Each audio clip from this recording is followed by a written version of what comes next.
சாட்டை வணக்கம் சாட்டை.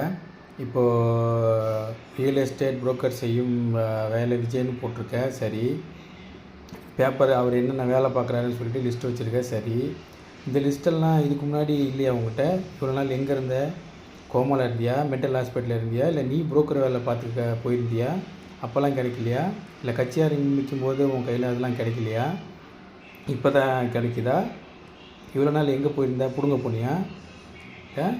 நீ இப்போ இவ்வளோ வேலை செய்யும்போதே யாருக்காக பண்ணுற? இப்போ உன் பின்னால் எவ்வளோ ஆள் பலம் அதிகாரம் பலம் இருக்குன்ற திமிரில் இப்போலாம் நீ பேச நல்லா தெரியுது. பட் நான் திரும்பவும் சொல்கிறேன், நீ என்ன பண்ணாலும் சரி, எவ்வளோ கதைனாலும் சரி, கடைசியில் நீ தான் கீழ் பக்கத்துக்கு போவே தவிர டிவிக்காக ஒரு நாள் ஒரு மயிரும் பிடுங்க முடியாது. புரியுதா? கடைசியில் நீ தான் கீழ்ப்பக்கம் போக போகிற. பார்த்துக்க, பார்த்து இருந்துக்க. சரியா சாட்டை? நன்றி.